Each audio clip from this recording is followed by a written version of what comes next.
From the digiMAX studios in Metamora, Illinois, it's time for the Danny Grieves Show. Here's Metamora Redbird head basketball coach Danny Grieves and host Scott Kerker. Well, Coach, here we are, one more week down in this just unbelievable season. Every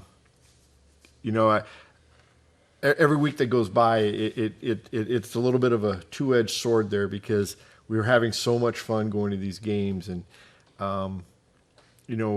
as they go by, it is a little sad. But man, you're getting a little bit closer and closer to that goal that you've had. Well, it's been a fun year. There's no doubt about that. But we've got 3 regular season games left, and then we start our second season, and we'll see how far we can go. But we've still got plenty to work on before we get to that point. And it was a fun week this week. Oh. Still haven't been beaten in the month of February, so that's good. Haven't been beaten in December, January, and now February. Yeah. So it's been a lot of fun. It's been a lot of fun. You came back out on Wednesday night. You played Pekin. You had beaten them earlier in the year by 16 over at their place. And right. You came back to our place. Very emotional night for you and your family. Great night for Metamora, and the community came together and helped you out with your daughter. Right. And then we got a win to kind of top it off, but had to be a very emotional night for you. It was real emotional, but man, what a great night. I mean, the people that put that together, and they asked me early on, do you mind if we do something for your daughter? And I said, sure, whatever you want to do. But boy, they really did a great job. It was just so emotional all night long. There was so much going on. It was like a circus. Yeah. And then for us to come out and play well and beat Pekin the way we did, I couldn't ask for a better night. Yeah, it was awfully nice how everything came about. Huge crowd, right? Another huge crowd at our game. The organizers of this thing, it was just amazing as you came in, because everybody had their own little jobs they were doing. There were so many things going on. They were selling 50/50s, and they were getting the word out about breast cancer. And so, I mean, there was a lot of things that. And then to have the dancers there doing such a good job at halftime, and the cheerleaders were on it, just trying to sell 50/50 and anything they can do. I can't thank those folks enough. They had the Chuck a Duck at halftime, and that was pretty cool. That was great. A nice fundraiser. It was a community really came together. Yeah, it was a really nice night, and then to top it off, a really good game too. It was good. We needed that. You needed that. And it was in all your games, 1 or 2 players always step up. But I thought against Pekin, it was, nobody had like a breakout game. You had a lot of kids just had really good games. Yes, they did. Very solid. Yes. And when you tried to stop one thing, 2 other things opened up. Right. And our kids did a nice job of sharing the ball again. I mean, to watch them move the ball is an art form sometimes, and they do a pretty good job of it. Yeah, I thought so too, and I thought Luke Hopp had an outstanding ball game. Yes. I thought your main guys that you count on, they all had really good games, and then you were able to get some of your guys off the bench. You got them some quality minutes. They got to play the entire fourth quarter and a few minutes in the third. Sure did. And boy, what a luxury that is to be able to put guys in and let them, they practice all week. Right. And to let them come in and play in front of a huge crowd, it was really a good crowd. Yeah. And I tell you, getting back to Luke Hopp has done a great job for us inside. Without him inside, I don't know where we'd be this year. And, I think our defense and our inside presence has really, gone to a much higher level because of what he's done for us this year. And he's allowed the other kids to do things defensively, to help a little bit more instead of have to be the main guy and he's in the post like E or even Swanson at 6'2". And, that's really helped us. Yeah, most definitely.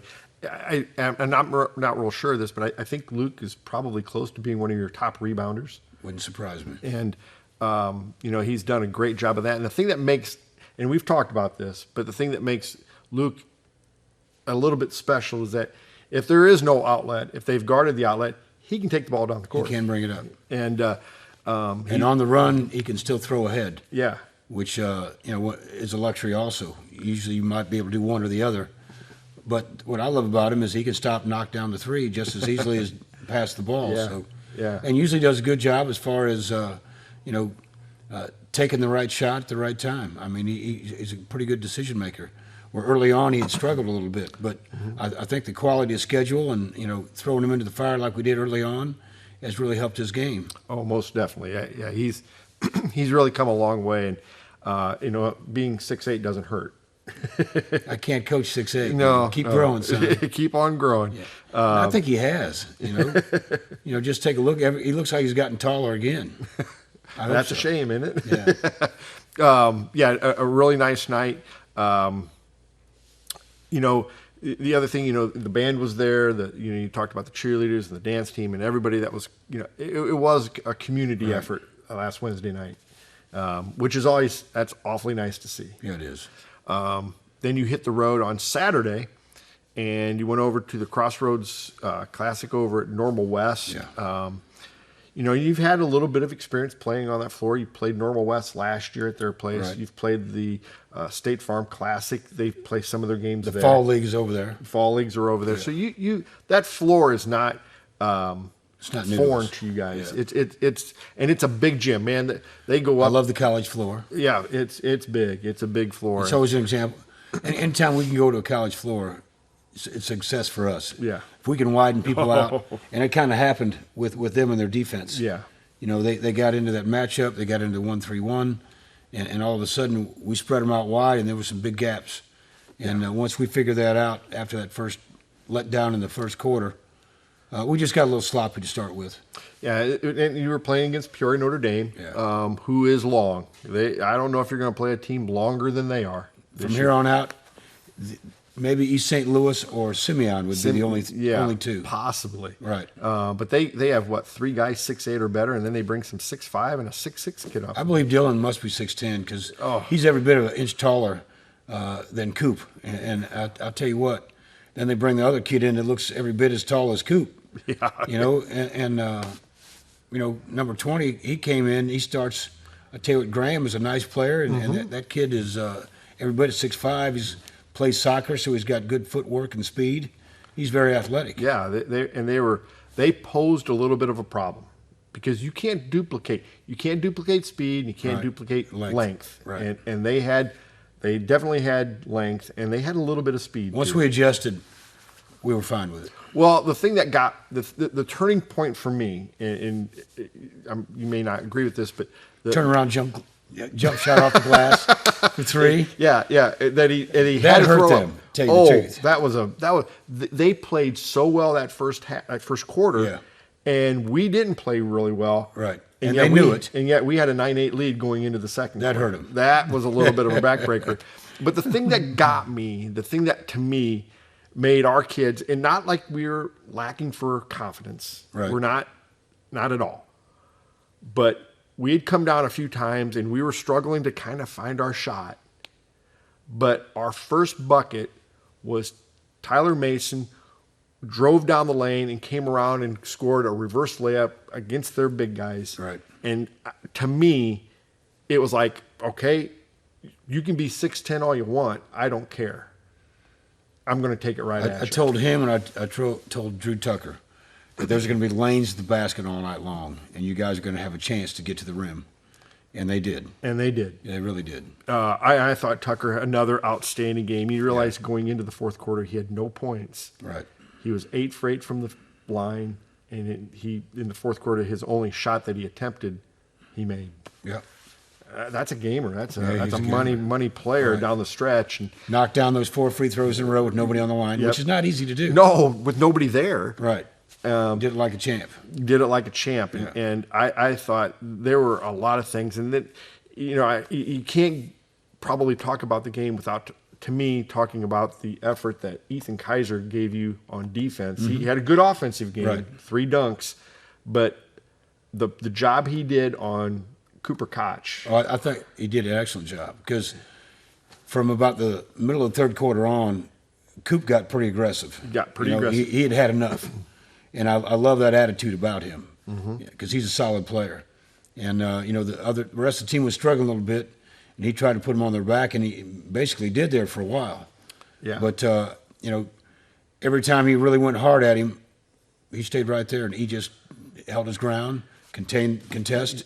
Now, you get a kid like that with that kind of skill, taking that many shots, he's going to score some, but he didn't kill us. No, he didn't kill. He didn't kill us. I think with about 4 minutes to go in the ball game, he still wasn't in double figures yet. No, he was not. And because he played hard against him, he bodied him up, he played physical, he made him work. And then there was one time where he was leaning against Ethan, and Ethan just kind of stepped aside. Right. He almost traveled. Right. I thought he did. Yeah. And he Went almost back and looked, and I thought he did. Yeah, I thought for sure he But traveled. with him and Dylan, they're very good with the basketball.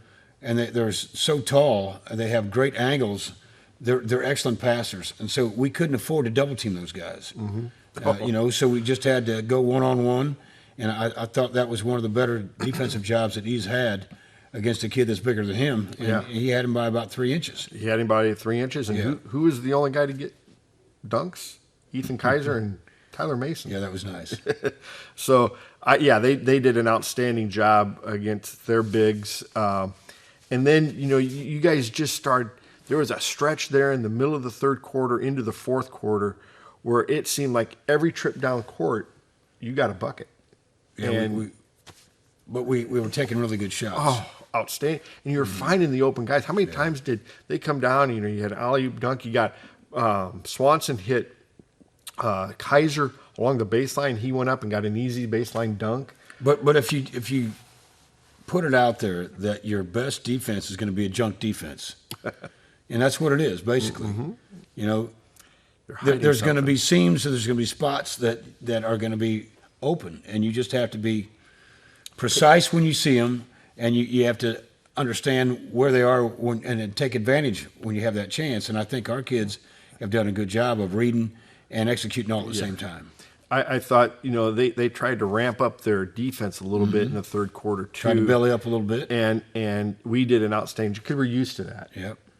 You've played so many good teams. Tried to jump trap us a couple times, and we reverse pivot, got out of there, threw a cross-court pass, moved the ball. And then we'd get easy layups. Yeah. A couple times Tucker found Hop underneath for easy buckets.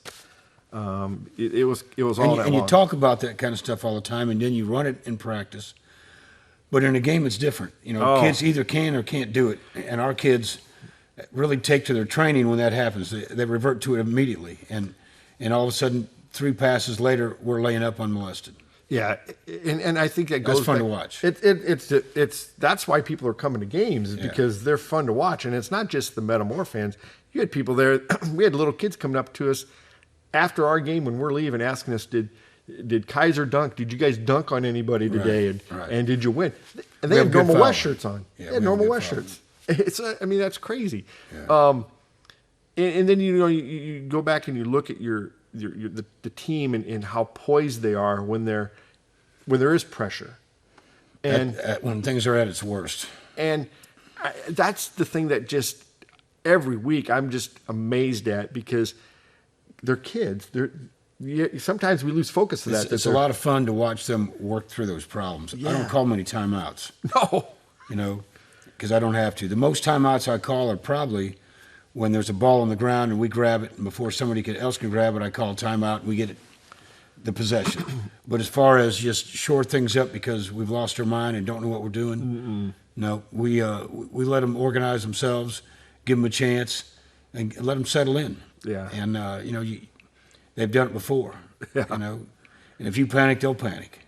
Yeah, I just think, and we've talked again about this a lot of times. When your point guards are your toughest kids, and That's not that the other ones aren't, but your team's always better. Your team's because it's a guard-driven sport, Right? And when you talk about Noah Persich, maybe Joe Cannell, Jackson Greaves, those guys we were all better when we had those point guards. Yes, we've got one of those. He's been here 3 years. And you've got 2, really. Right, but I mean, and Tucker has been our guy at point. Yes. When we threw him in as a snot-nosed sophomore in his first game against Central Catholic. Yes, that was the first game that they had 8 seniors, and they kind of we had a shot at the buzzer to tie, and it didn't drop.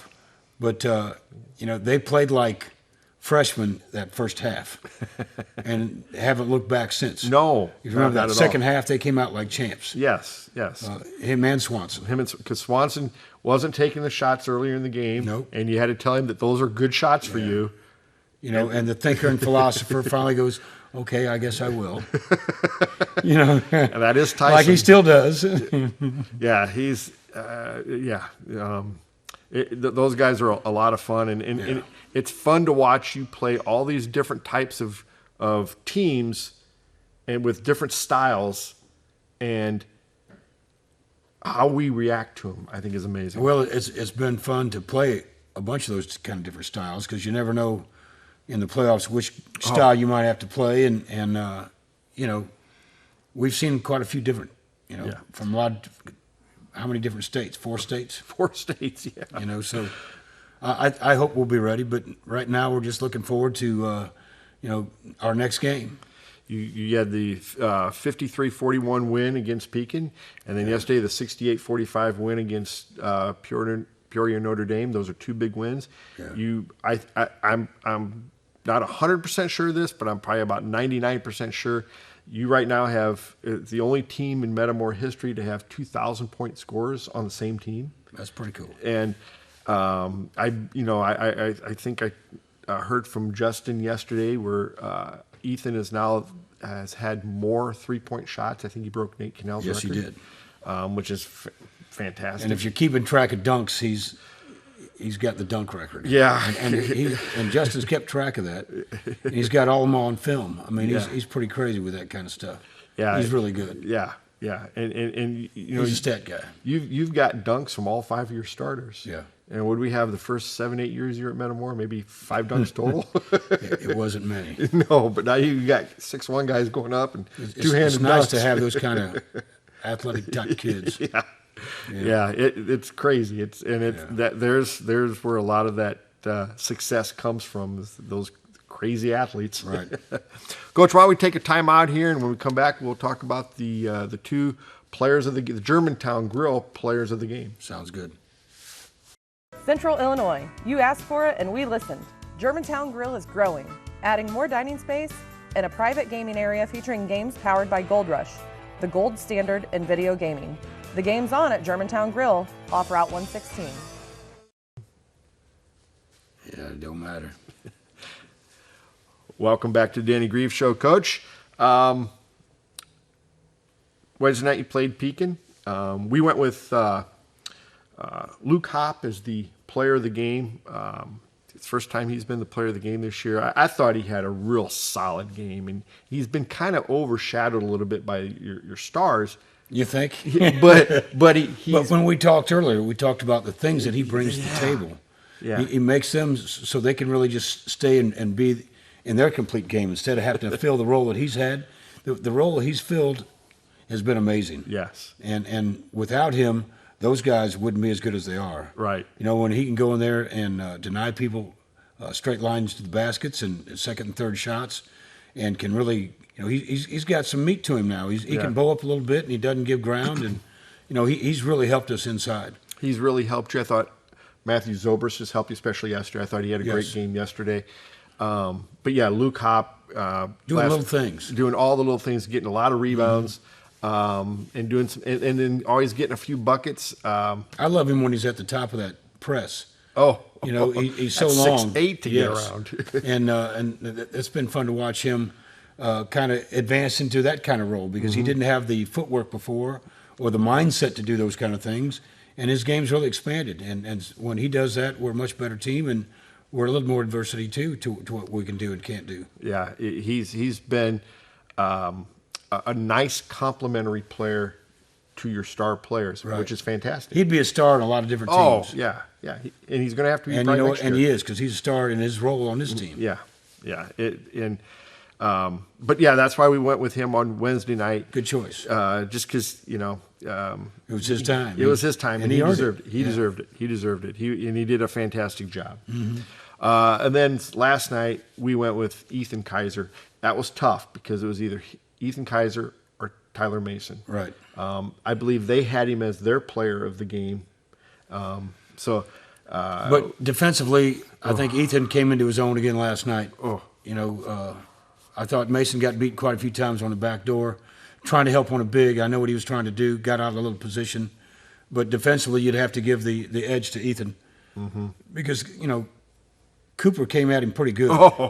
And, when he was trying to score as hard as he could. And it was a nice battle. It was between a great two battle. D1 guys. Two D1 guys really. And I thought Ethan did a great job of holding his own.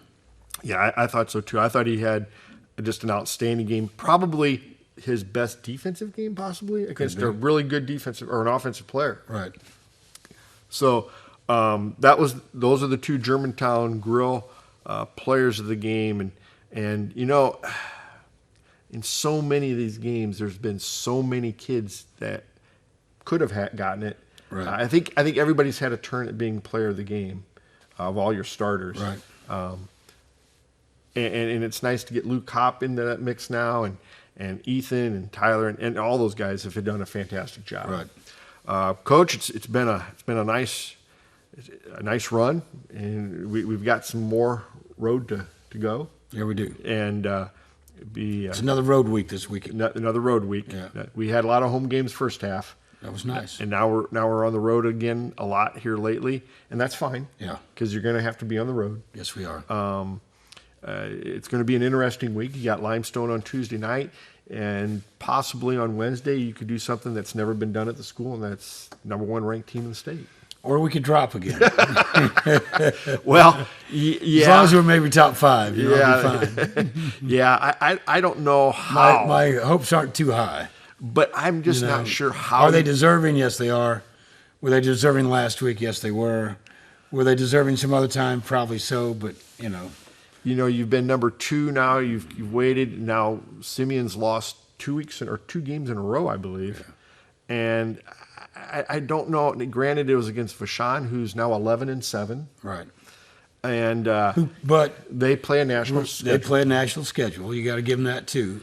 Yeah. But still, a loss is a loss. Loss is a loss. Exactly. That's what I'm trying. I'm saying, and I know it doesn't mean anything. It truly doesn't. But to be ranked number 1 in the state in your class for the first time in your school's history, and you're so close. That'd be cool. That would really be cool. And even our kids have worked hard enough yes. for that. I think, on paper, if you look at it, how could you not give it to them? Yeah. But it is what it is. There's Chicago, and then there's south of I-80, and that's kind of how they think. So it is. But, I guess you just have to go out and kind of prove to them once again. You did it last year. You'll probably have to do it again this year. We need to win 7 more games. No, actually, it's 10. Yeah. It's 10. Once we get in the postseason. You got 10 more I was games. thinking of second season. Yeah, you got to win 10 more games. But we'll need these other 3. But could we possibly win those other 7? There's no doubt. Yeah. But you've got to, can't put the cart before the horse. No. And, whatever drives you, it could be driven because, hey, we're number 1. We really got to up our game. Or we got slighted again. Hey, we got to up our game to get respect. Or, we dropped to 16 because we, haven't lost a game in February. Who knows what might happen? Yeah. So either way, it's one of those things where our kids have kept their eyes on the prize. Mm-hmm. They really have. Yeah. They've stayed hungry. They've stayed humble. And I think they have the right attitude, and they know what they're getting into. Yeah. Give them the day off today, and they're in the gym for 3 hours. And those kind of things are what's going to get you over a hump or get you past a close game, or and that's what they're doing. So they're all in. We've been very fortunate. We don't have any injuries. Everybody's eligible, and for the most part, everybody's sane. Most part. I like you had to add that. That's pretty important. Right, but that happens at the end of a season. Yeah. It sure does. Well, Coach, congratulations, and we'll see you Tuesday night over in Limestone. Right. Appreciate all you guys do.